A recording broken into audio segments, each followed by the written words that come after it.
Welcome to Only Murders in My Mind, a Random Thought production. Hi, I'm Carol Bissett, a crime writer, and I invite you with my co-presenters, Liz Hedgecock and Mike Jackson, each week to our conversations on all things murderous. Hello, it's Thursday, it's 5 p.m, and it's another episode of Only Murders in My Mind. And would you guess I've got Liz Hedgecock with me? Hello. And in the corner, we've got Mike Jackson. Hi, Mike. I'm not sure I'm going to talk to anybody today. I still haven't worked out why every time you introduce me, you burst into giggles. It's as though I'm a figment of your imagination. I don't really exist. Who said that? What's this little voice we keep hearing? Comes from the corner. It's the cheeky smile that does it. I sometimes think I should just talk to myself, you know. No, you keep us in line, Mike. If you weren't here, God knows what would happen. Hey, if only I could. If only anybody could. Oh, well, we're going to be quite selfish today. We don't normally do this. We're going to talk about stuff we're work in progress. We're going to, the things that we're doing at the moment, maybe just done. Maybe we're going to plan to do it, and give our own work a bit of a sort of promotion, really, isn't it? A mention. Well, also, talk about our writing process, Yes. I guess, what we're working on, why. How we do it, yeah. So, Why we do it. Food for thought. Why we do it. Why yes. do we do it? I've often wondered that. Fair point. Well, one of the things people who are writers will agree with, it's a very lonely process being a writer. There's normally you're stuck in a room, or if you're Mike, you're stuck in his workshop. What do you call it? The studio. Oh, sorry, the studio. With It's a computer. It's a shed. Or so you do quite a lot of longhand, don't you, Mike, when you're making notes and things like that? I do a lot of what I call free writing. Well, I call free writing. There is something called free writing. Incidentally, if you've never tried free writing, it's well worth it. Lots of research out there that shows that it unlocks the subconscious. It's that morning pages idea. It's the morning isn't pages it? thing, yes. So the idea is you just actually get a journal, notebook, and every day you just write. And especially if you don't feel like you've got anything to say. I'm not necessarily talking about writing ideas for a book, but just writing. And the idea is that you set yourself 20 minutes and you're going to write. And what I read when I first discovered this, that if you get to a point where you think, I don't know what to write next, write, I don't know what to write next, and keep writing that. And what you'll be surprised is that there is something that happens between holding the pen or pencil and that communication through to the brain and the subconscious, that you'll find by the time you've been writing for 20 minutes and you look at it, you'll think, wow, where did that idea come from? So I do that. I have a journal and I write in there every day with a fountain pen too. I have a fountain pen. You have a very nice fountain. I'm very envious of your fountain pen. Yes. It's lovely. And I sometimes find that I talk to myself there. I talk to myself all the time. And I will write down things that I'm thinking about, that I'm wondering about, ideas, sometimes for books, just some ideas generally. I write about a lot of ideas in my head, going through my head about AI at the moment, because that's something I'm very interested. It does make me laugh that on one hand you will create images using AI, Yep. which is instant, and then you're writing longhand with your fountain pen on your actual paper. Yeah. And I think that goes back to conversations we've had before, both within the podcast, but the three of us also belong to the same writers group, about, I know, Liz, you've said before, you like writing for the sake of writing. I like creating stories sometimes using AI. And my joy of writing sometimes comes from the free writing. Yes. I can sometimes sit for 40, 50 minutes just writing in my journal. And that gives me pleasure. And I wouldn't dream of using anything else but my fountain pen and a journal to do that. But I would experiment with writing stories using AI. Yeah. A contradiction possibly there. Or... You play. No, you're playing with. I'm playing. Yes, with it, aren't you? I'm experimenting. Yeah. I know some writers still do the first draft in longhand, don't they? I don't, because I consider, for myself, this is just a personal thing, that would be a waste of my time. I'd rather go straight with my first draft onto the computer. Yeah. I think it's what removes the barriers between you and getting the words Yeah. into a form where you can work with them. Yeah. So I dictate. Yes. No, I've tried. Liz has said before about dictating, and I've tried that, and it doesn't work for me. No, It I've just- tried it. Yeah. Mm. But I longhand. I do enjoy doing that. Mm-hmm. So Liz is a very busy writer. She's usually got at least 2 things on the go at once. Maybe the start of something and the end of something else. Mhm. So what you cooking in your pot at the moment? Okay, so at the moment, I have the first draft of Booker and Fitch book 6, Wow. which I've written with Paula Harmon, friend of the show, and it's called Death in a Dinner Jacket. Oh, like that. So I have that to be reading through. Paula's done her read through, and now it's my turn. So that's one of the things that I have going on. I have also been thinking about a little story, which is not within the scope of this show because it's a rom-com, and that is to go with. I'm planning an omnibus edition of the novelettes that I do, which are kind of rom-com with a little bit of mystery in. The Tales of Meadley series. So I'm thinking about doing a little story for that. I've got a sort of a plot which I'm working on in the back of my mind. So there's that. The one that is probably most my work in progress at the moment is a novelette, I'm going to say it is. It's about 10,000 words. It's called Ghost in the Machine. And it is hopefully going to be a little standalone in the Spirit of the Law series, and probably I will put it in with the omnibus edition for that. Yeah. Which I'm hoping will be out for Halloween. So I'm this is the intrigued plan. with this whole novelette idea too, because again, this was mentioned at Liz mentioned this at a recent writers group meeting, and for some reason I missed this idea of novelettes. Because there are suggested word counts for all sorts of what makes a short story, what makes a novella, what makes a novel, and so on. And a novelette had missed me by. I don't know why, and I'm quite intrigued by it. Liz has just said then she's writing this one, which will be a standalone book of about 10,000 words. And being the lazy writer that I am, that appeals to me. Yeah. Well, that's the thing. I think there is a market for them. I mean, if you look on Kindle, there's a Kindle short reads category. Yeah. And I mean, some of those are very, very short. They can be like less than an hour. They can be 2 hours. They can be more than 2 hours. I mean, a novelette, I think the word limits are something between 8,000 and 17,000 words. And after that, if it's bigger than that, it becomes a novella. Novella, yes. I was funny enough, after we had this conversation about novelettes, I looked up on Google because I saw somewhere somebody talked about a short story, which is not the short that you were talking about, but a short story. So I looked it up to see what the definition of a short story was, and it was basically a story that could be read within one day. Gosh. Which a novelette probably could. Oh, easily, yeah. Easily. Yeah.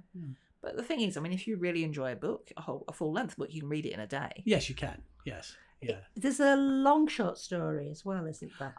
You can get all sorts of definitions with stories yes. from 6-word stories right the way through to Yeah, I mean, there's flash fiction, which is under 500 usually. Yeah. There's some flexibility in it as well. Something for everyone. Yeah. Oh, yes. Drabbles, which I enjoy writing, Yeah, which you are do. 100-word stories, exactly Yeah. 100 words. Yep.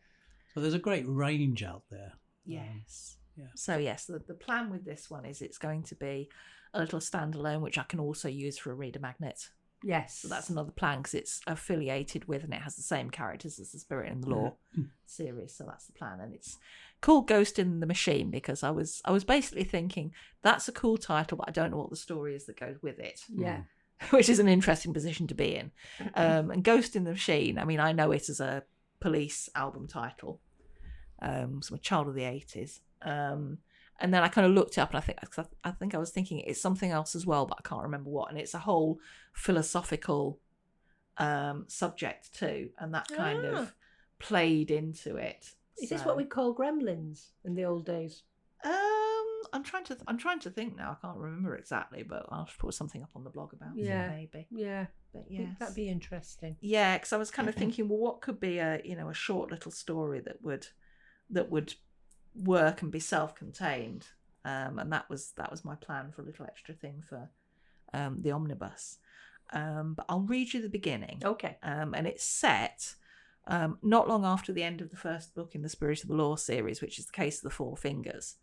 So I wanted to make it an early one because I was thinking, well, if this is possibly a series introduction, I don't want to give the game away about stuff later on. So that's what I thought I'd do. So this is how it begins. And one of the other things that informed it was I remembered a meme that I'd seen, and I'll explain about that afterwards. It was nearly a month since we, Nora, Inspector Farnsworth and I, had solved the case of the Four Fingers, and sometimes I wondered if it had all been a dream. I had kept a copy of the newspaper which reported on the case, and every so often I checked it to make sure it had really happened. I suppose I'd expected things to ramp up, for half of Merseyside to beat a path to our door with cold cases they wanted us to solve, or strange phenomena for us to investigate. But no. If anything, it was even quieter than before the case had come along. Before my first visit to the Bridewell, the disused police station which we were still obliged to look after, like a smelly old pet, though it had turned out to be anything but a burden. Sergeant Doughty was taking advantage of the peace and quiet to get through the admin backlog, or rather, to make sure we did. Tasha, Hughes, Sam and I were all working our way through piles of paper. Even if the documents were electronic, they still weighed us down as much as the paper versions. I don't know where it all came from. You know what, I said one day, when Sergeant Doughty was out of the office. If any of this was important, it would have been sorted already. Hugh swivelled on his chair. Have you been to Sefton Park, Steph? Yes, of course, I said, wondering where this was going. Lots of squirrels, aren't there? All going about their business doing squirrel things. Yes. Storing away nuts for the winter and what not. He paused, presumably for dramatic effect. Well, Sergeant Doughty's like a great big squirrel in a sergeant's uniform. All through the year he squirrels away paperwork, whether it's needed or not, so he can pull it out in quiet times and keep our noses to the grindstone. The end. I caught Tasha's eye and we both giggled. The idea of Sergeant Doughty, who was a wiry, grey, ferrety sort of man, dressed up in a squirrel outfit, was irresistible. I really hope he doesn't come back soon, I said. Hope who doesn't come back soon? Of course, it was our administrative nemesis. What's going on? He regarded us with suspicious, beady, squirrely eyes, and it was all I could do not to laugh. Someone came in when I was at the front desk earlier and they wouldn't take no for an answer. Oh, said the sergeant. One of those, eh? Yes, I said, keeping my face straight with difficulty. One of those. Would anyone like a drink? And once I'd taken orders, I retreated to the kitchen where I could giggle in peace. Home time couldn't come too soon, but when I finally made it back to my flat, another trial awaited. As I was letting myself in, the door opposite opened. Hello, said the young man who lived opposite. He'd introduced himself, but I wasn't quite sure what he'd said because he mumbled. Davy, was it? Hi, I replied. I didn't want to seem rude, but I was pretty sure, from the way that Tasha had grinned when she wished me good night, that she'd somehow sneaked a Snickers bar into my bag, and I wanted to see if I was right. It was a sort of running joke we had. I'd been saving finding out as a little treat for when I got home, and I didn't really want to delay it by making conversation with a vague-looking, floppy-haired lad. Weren't you in the paper a few weeks back? I turned. Yes, I was. And I am vain enough to admit that he went up in my estimation. About that case, the cold case, with that poor kid that got framed. Ooh, extra points. That's the one. I leaned against my door. Did you want to ask me about it? Not exactly. It's just that something rather odd's been happening where I work, and I thought you might be able to help. Oh, I see. I took a step forward, assuming I was about to be invited into his flat, but he didn't move. It's a bit odd. Oh, our team specialises in odd. That's good, because it really is weird. Now my hopes were sky high, even though we were still in the hall. What's it concerning? Where do you work? I work at the high school. I knew where he meant. It was maybe 10 minutes' walk from our block of flats. I started there the September before last after finishing my degree. I teach art to the young ones. He gave me a bashful smile. They don't trust me with GCSE and up yet. Uh-huh. Davy, if that was his name, sounded as if he needed career coaching, but that definitely wasn't my job. So what's the problem? this is going to sound very strange, but I really don't know who else to ask. I waited. It's the printer. So yeah, the meme that I was talking about is, I think I've seen it posted on social media a few times. Someone saying "Rage Against the Machine." The machine in question probably was a printer. Yes. And I just thought, what's the most obstinate, obstreperous, mean form of technology I can think of that could possibly, be They involved go wrong in this. so much. Exactly. So I Ugh. thought, well, what better really to Once have upon as a my time, it thing. would have been a fax machine. It would, Wouldn't wouldn't it? it? Yeah. Gosh, Oh, that not seems like now. a very long It was a time long ago. time ago. Yes. That's going to be good. Yes, it is. It's got me already. I want to know what's going to happen Excellent. with this. Well, I'm at the point now of reading through it, giving it a first read through and making editing notes. So that's where I'm at. I'm hoping it won't take too long, and then it will go to beta readers once I've given it an edit, because that's it in more or less first draft form with a little bit of correction. So Did you say it's 10,000 words? That one a bit more? It's about 10,000 About words, 10,000. yeah. So you can see Liz is a very, very busy person, and she also is into her art at the moment, aren't you, Liz? You're producing some beautiful pieces of artwork. Well, I'm doing best, but it's nice. It's a different thing from writing. Yeah. But I get that same kind of being in a flow state and time passing, which Yes. is nice. It's important. Yeah. Yeah. Yeah, well- So, Mike, what are you working on? Couple of things. Hopefully, by the time this episode of the podcast goes out, I will have self-published a collection of sinister short stories. Each one's round about 700-800 words, which is slightly longer than some of the stories. I'm also playing around with a YouTube channel, and it's called Tiny Tales, and I put some of these tiny tales up onto our Only Murders in My Mind blog. And basically what it is, it's me playing around with AI. So I'm the music that introduces these tiny tales is AI generated, and the voiceover that is telling the story is also AI voice generated. So it's a mixture of me playing around with some writing and some AI. The tiny tales. Every now and again, one will appear on the Only Murders in My Mind blog, so you can find them there. You can see some of the ones that have already gone up.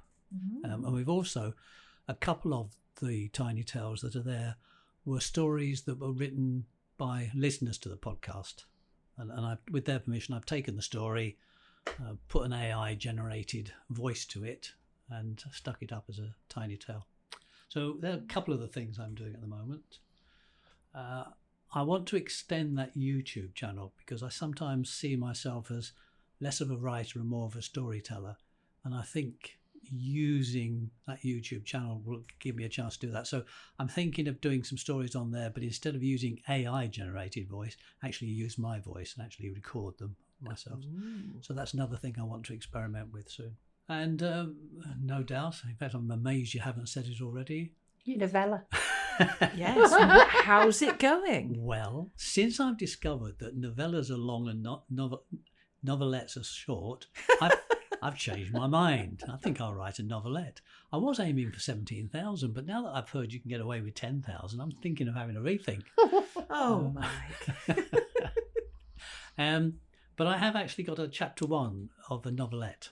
Right. The working title, which I'll probably change, is called Expiration Date, and it's a sci-fi type, sci-fi dystopian, that sort of idea. And basically, the setting is a world where aging has been cured, but population control measures mean that people must compete for the right to live past 50. Ooh, so a bit Logan's Run? Yes, a bit of that, yeah. So geriatric version. Yeah, chapter 1's called The Notification. 50 isn't geriatric, shut up. I've not played around with this much late, so it will need some. Editing is one word, mucking around is the word I call it. Alex Chen stared at the holographic calendar hovering above her desk, its soft blue glow illuminating the lines on her face. She traced a finger along her cheek, feeling the subtle creases. In just 3 months, even these small imperfections would vanish, smoothed away by the miracle of modern science, assuming, of course, she passed the extension. With a flick of her wrist, Alex dismissed the calendar and leaned back in her chair, her office fading into darkness. Outside her window, New Singapore's skyline glittered against the night sky. Somewhere in those gleaming towers, Eternals were living their extended lives, free from the spectre of aging and death. Alex's comlink chimed. Her heart raced as she tapped her wrist, projecting the message into the air before her. It wasn't the notification she'd been dreading, just a reminder about tomorrow's meeting at Infinity Core, where she spent the last 24 years climbing up the corporate ladder. She dismissed the message with a sigh. Every communication these days sent a jolt through her system. The extension notification could come at any moment, marking the beginning of the most crucial period of her life. Alex walked to the window, pressing her forehead against the cold glass. 54 floors below, the street teemed with life. Pre-extensions hurried about their business, their faces etched with the same anxiety that Alex felt. Watching them, she wondered how many would still be here in a year, and how many would join the ranks of the disappeared, those who failed their extension and were quietly removed from society. Her comlink chimed again. This time Alex's stomach dropped. The message bore the official seal of the Global Extension Authority. With trembling fingers, she opened the communication. Citizen Alex Chen, this is your official notification that your extension evaluation will commence on September the 15th, 2084. You are required to report to Extension Centre 7 at 0800 hours on that date. Failure to appear will result in automatic disqualification and immediate initiation of end-of-life procedures. Your preliminary status is candidate. Remember, extension is a privilege, not a right. Prove your worth to society. Alex read the message 3 times, her breath caught in her throat. September the 15th, barely 3 months away. She had known this was coming, had spent years preparing for it, but seeing the date in stark official text made it real in a way nothing else had. She sank back in her chair, mind racing. Was she ready? Could anyone ever truly be ready for a trial that would determine whether they lived or died? A soft chime from her door interrupted her thought. "Come in," she called, hastily composing herself. Sam, her assistant and closest friend, stepped into the office. At 45, Sam was also approaching his extension, his usually cheerful face now etched with concern. "Alex, you okay? Your vitals spiked and I..." Sam stopped short, noticing the holographic message still hovering in the air. Oh, Alex, is that..." Alex nodded, not trusting her voice. Sam moved closer, reading the notification. "September the 15th, he whispered. "That's..." 87 days, Alex finished for him, her voice hoarse. "Hey, that's good," Sam said, forcing optimism into his voice. "Better than some. Remember Jerry from accounting? He only got 30 days' notice." "Yeah, I remember," said Alex. "Never saw him again after its extension date." An uncomfortable silence fell between them. They both knew the statistics. Only about 30% of candidates successfully earned their extension. The rest just ceased to exist. "Listen," Sam said, breaking the silence. "A bunch of us are heading out to the Inn Lounge. Why don't you join us? Might help take your mind off things." Alex shook her head. "Thanks, but I think I need some time to process this. Maybe start planning my strategy." Sam nodded. "Okay, but don't stay cooped up here all night. And Alex," he paused at the door, "you've got this. If anyone deserves an extension, it's you." As the door closed behind Sam, Alex turned back to the window. Somewhere out there, other candidates received the same notification. Some would be celebrating tonight, seeing the extension as an opportunity. Others would be panicking, overwhelmed by the pressure. And some, Alex knew, would be making darker plans, exploring the black market for any edge they could get, ethical or not. Alex closed her eyes, took a deep breath and made a decision. She wasn't going to panic. She wasn't going to despair, and she certainly wasn't going to cheat. She had 87 days to prove her worth, to earn her place among the Eternals. It wouldn't be easy, but nothing worthwhile ever was. She opened her eyes, squared her shoulders, and began to plan. The extension trial awaited, and Alex intended to face it head on. As she worked late into the night, the notification's words echoed in her mind. Extension is a privilege, not a right. Prove your worth to society.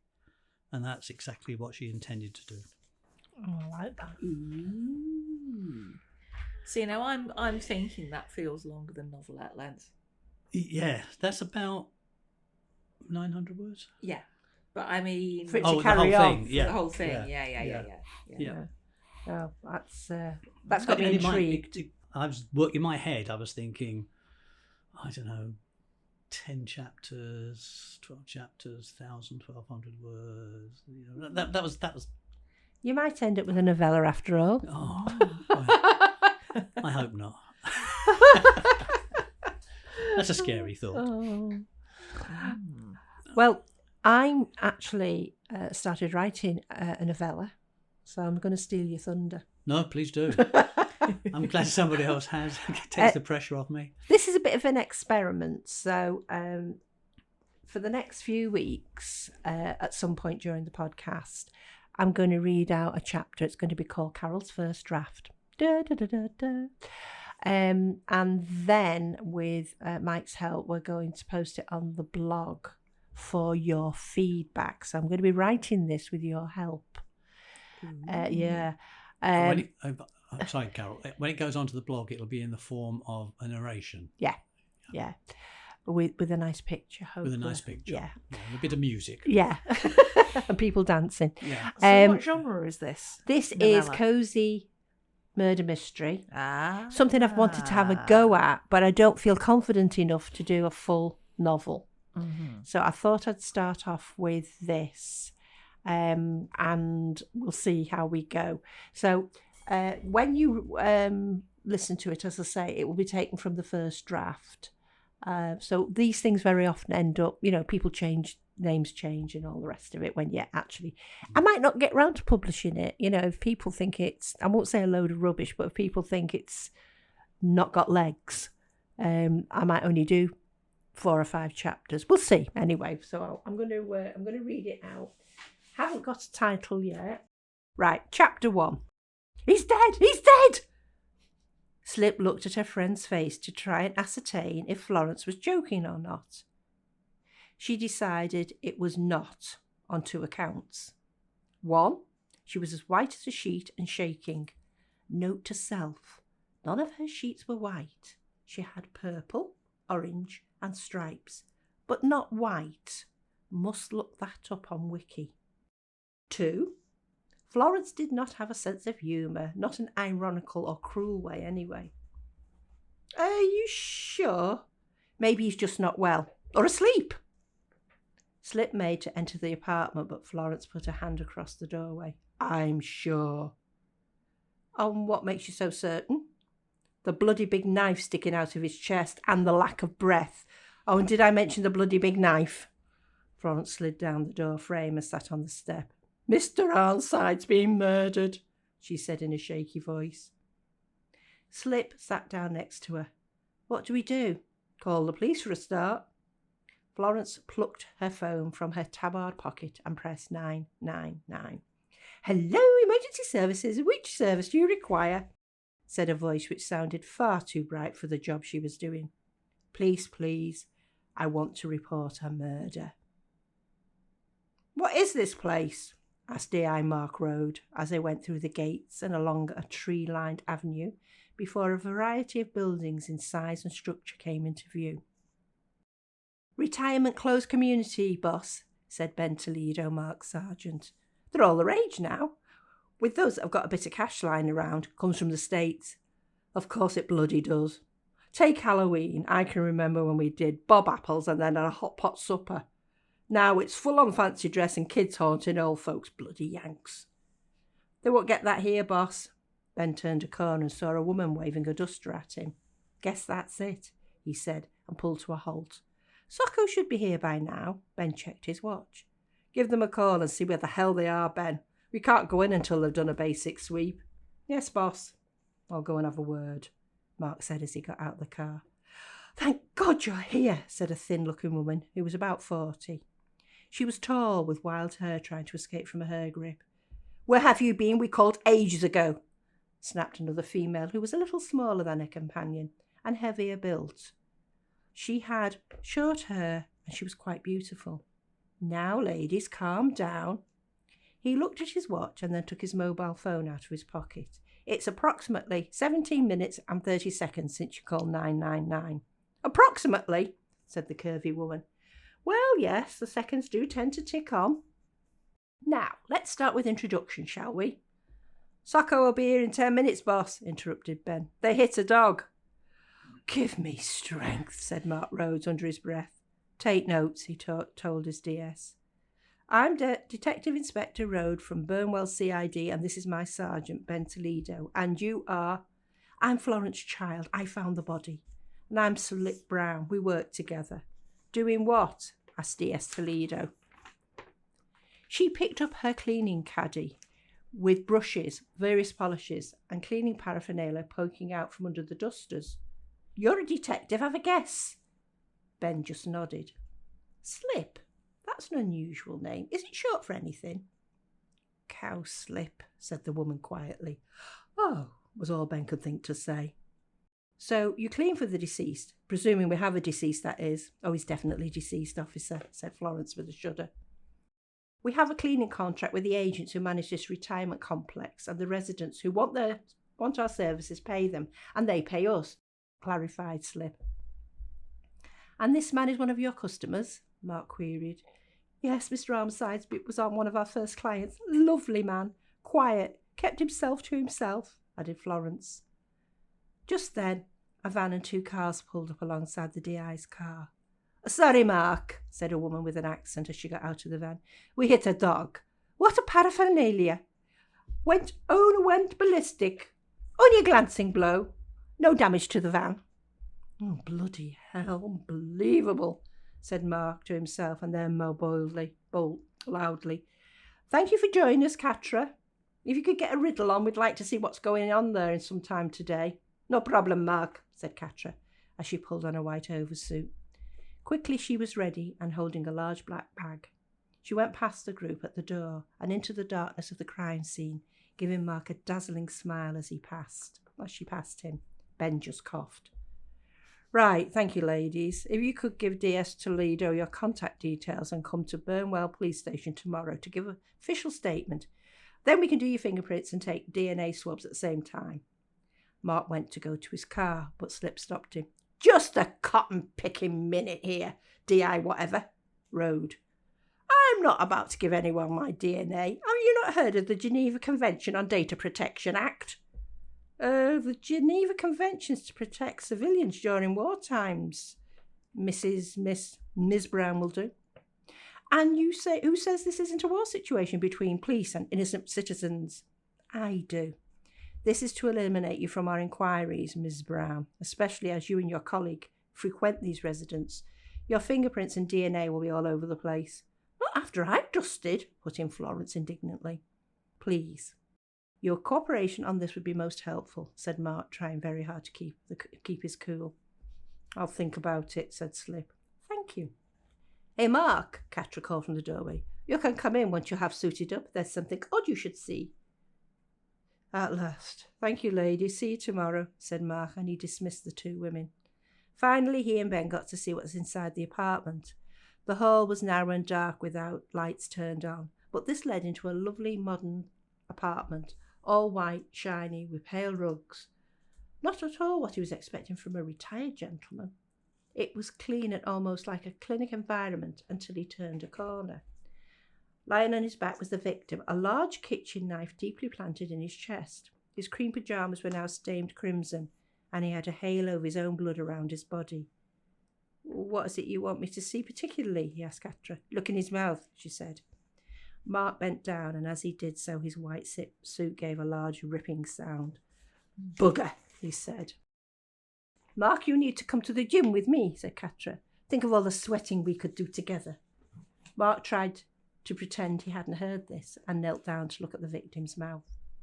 Rice Krispies, he said, as he found a mouthful of the popular breakfast meal. Yes, replied Catra without a smile. The serial killer has struck again.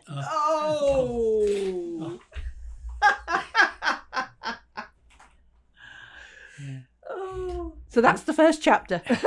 oh, that's fun. Can I just apologise to our listeners in America, because when Carol said bloody Yanks, she wasn't talking about you. No. There's a family called the Yanks down the road. See what I did there? Indeed. Oh, that was lots of fun. It was good Yes. fun. That, Are you yeah. enjoying writing it? I am, yeah, because it's so completely different to what I Yes. normally do. Mm. And as I say, if our listeners could help me with this, give me some ideas, comments. I won't cry too much if you don't like it. I just thought it would be an interesting thing we could do do together, you know. And then if it is okay, I will publish it as a novella, probably, because it's not going to be a long. Yeah. Do you think that if it does, if it goes well, could you see writing more with these characters? Yes. So basically, they these posh retirement villages. Yes. They have a cleaning contract there, so it's nothing to do with the Thursday Murder Club. It's No. it's No nothing similarity whatsoever. No. Well, given that they're the cleaners there, it is rather different. Yeah. Yes. So as I say, we'll see how. But Slip, who doesn't like to be called her full name, well, who wants to be called Cowslip, we'll find out why she's got that name in another chapter. Gets all her facts mixed up, a bit like me, really, and says the wrong words in the wrong places. So hopefully that'll make it amusing. Mm-hmm. Oh, I thought it was a great start. It'd be an interesting exercise. Yeah. Yes. I'm looking forward to hearing more. Thank you. So as I say, we'll have chapter 2 next week when we do our next podcast. So I think, has anybody else got anything? I think that's been really good, and it's been dead interesting. Yeah, because we talk about everybody else's work. That's right. We rarely talk about our own. Yeah. So often, and it's. We don't push our books at all, do we? Really? No. But please buy them. Please buy them. No. Oh, we were doing so well until that point. But if you are interested, if you go to the Only Murders in My Mind blog, there are links to Carol's Amazon page, my Amazon page, and Liz's Amazon page. They're also in the description of each episode. Yeah. So thank you, producer. But apart from that, we just don't want to mention our books at all. No, but the blog is at onlymurdersinmymind.wordpress.com. And don't forget to leave a comment, a review, a like. Yes, and if you haven't subscribed, then that's an option. If you click for notifications, then every time we spend 30 minutes talking about stuff, you will find out. Yeah. Is that a threat or a promise? We've only got to get another 850 subscribers, and then we can go into the big league. Okay, thank you everybody for listening. It's been a joy, as always, with my 2 friends here, and we'll see you next week. Bye. You have been listening to Only Murders in My Mind, a Random Thought production, produced by John Bissett. The music in Peril was composed and recorded by OM Studio Strings.